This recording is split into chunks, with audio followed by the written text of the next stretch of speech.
maio agora, há dias, a nata da extrema-direita mundial se reuniu em Madrid, Espanha. Figuras carimbadas da internacional da extrema-direita. Marine Le Pen, da França, Ventura, de Portugal, Abascal, da Espanha, Giorgia Meloni, primeira-ministra da Itália, via vídeo, como Viktor Orbán, da Hungria, entre outros. Da América Latina, presente apenas Javier Milei, da Argentina. Bolsonaro, lembrado só em uma caricatura.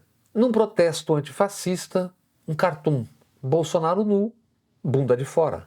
Franco Berardi, também conhecido como Bifo Berardi, 74 anos, é importante filósofo e escritor italiano. Há dias Berardi escreveu sobre a sombria tertúlia em Madrid e a extrema-direita mundial. Brutalismo supremacista libertário é o título do texto, ilustrado com este grafite, gravado no muro de estação ferroviária na Calábria, Itália. Na parede, humanos, somente suas sombras. Um homem, uma mulher e uma criança. Visível, o corpo e a sombra, um abutre. E, em italiano, uma frase: a raça humana faliu. No subtítulo do texto de Berardi, sua síntese sobre a cúpula de abutres. Dinâmica profunda da onda nazi-libertária. Nazi, de nazismo. Berardi adverte sobre o que estamos vendo e vivendo. O mundo e, claro, o Brasil também.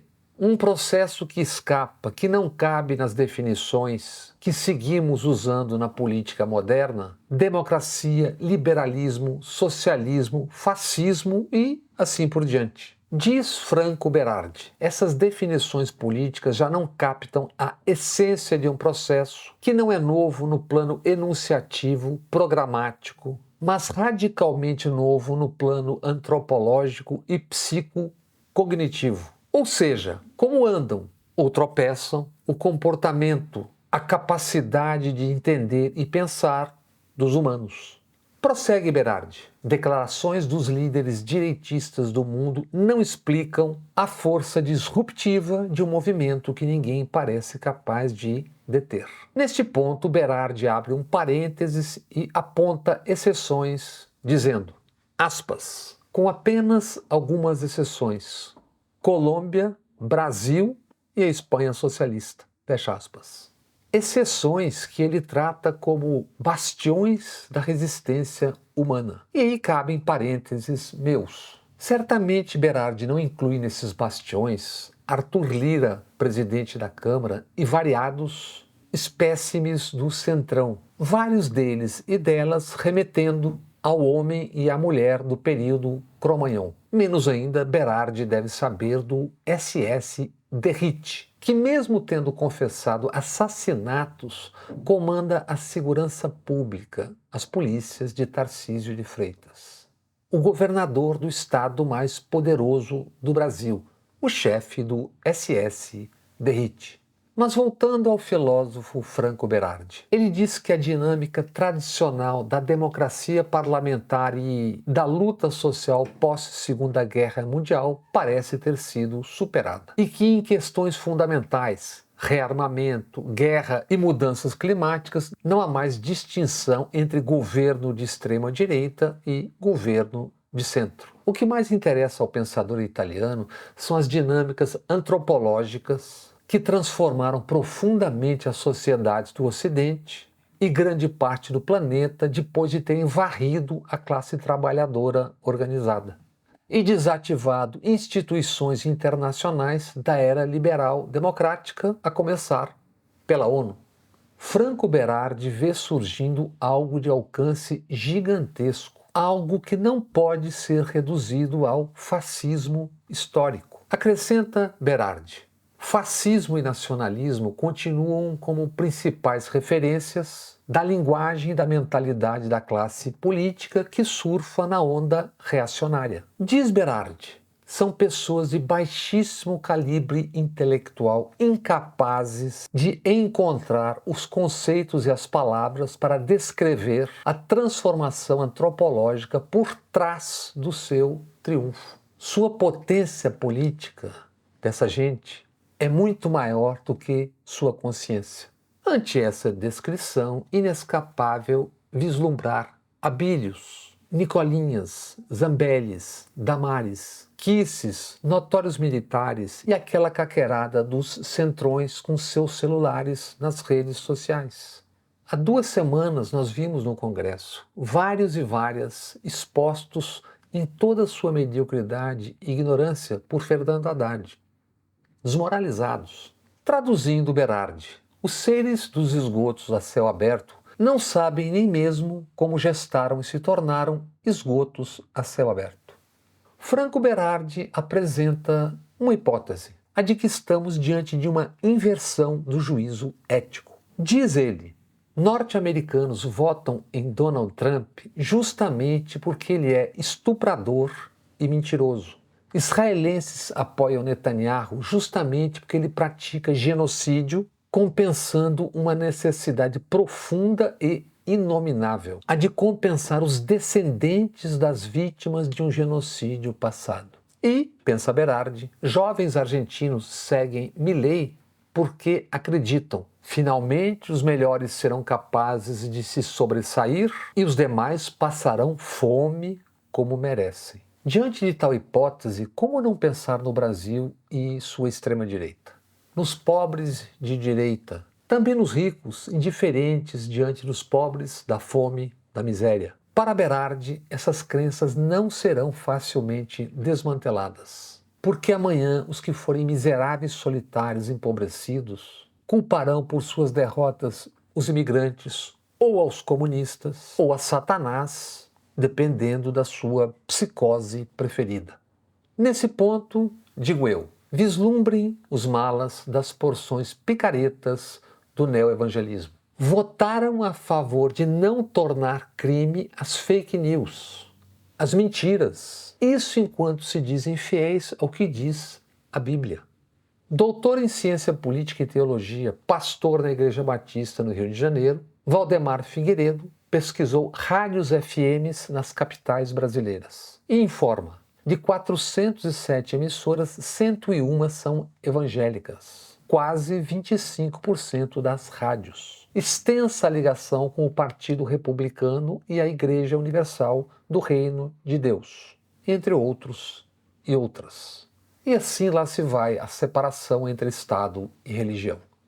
Instigante, provocador, o texto de Franco Berardi é extenso. Não cabe todo num sobrevoo ligeiro aqui. O link desse texto está nos créditos, na descrição depois desse comentário.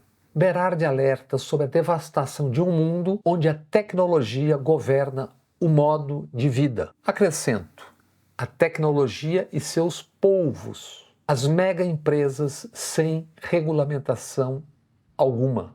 Berardi aborda também o inconsciente conectivo e o fim da mente crítica. Cita Marshall McLuhan, que dizia há meio século: quando a comunicação interhumana passa da dimensão lenta da tecnologia alfabética para a dimensão rápida da eletrônica, o pensamento crítico se torna impraticável e o pensamento mitológico é restaurado.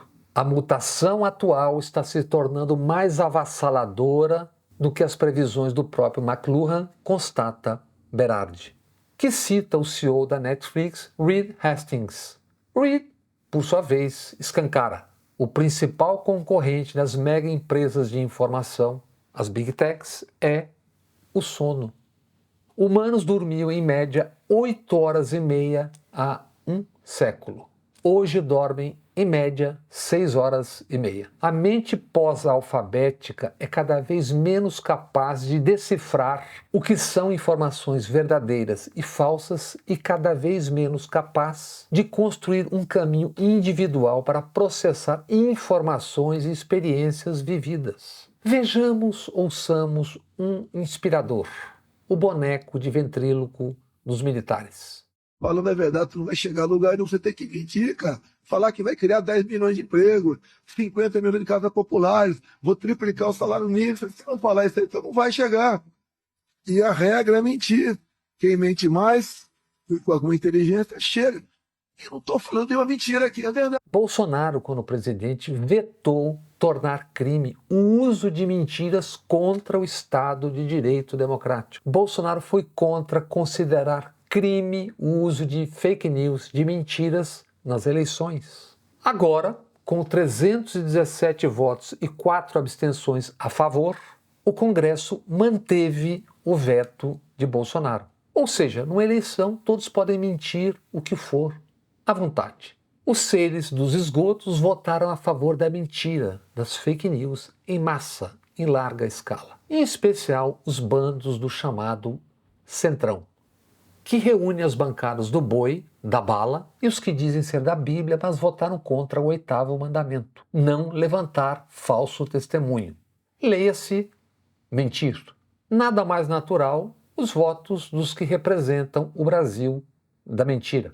O que pode definir mais o Brasil da mentira do que bilhões desviados num orçamento secreto de mentira? O que pode ser mais mentiroso do que fingir não saber o que é, quem são e o que representam Arthur Lira e os muito mais de 40? Não falamos aqui da mentirinha cotidiana tão humana, se não inocente, mas que não fere os interesses públicos. Tratamos das mentiras que levam a tragédias, que matam, que destroem em massa. Bolsonaro e os seus, militares incluídos, mentiram sobre a cloroquina. Os mortos foram mais de 700 mil. Centenas de milhares de mortes poderiam ter sido evitadas com vacinas a tempo. Mas o Brasil da mentira não deu a menor bola para a matança.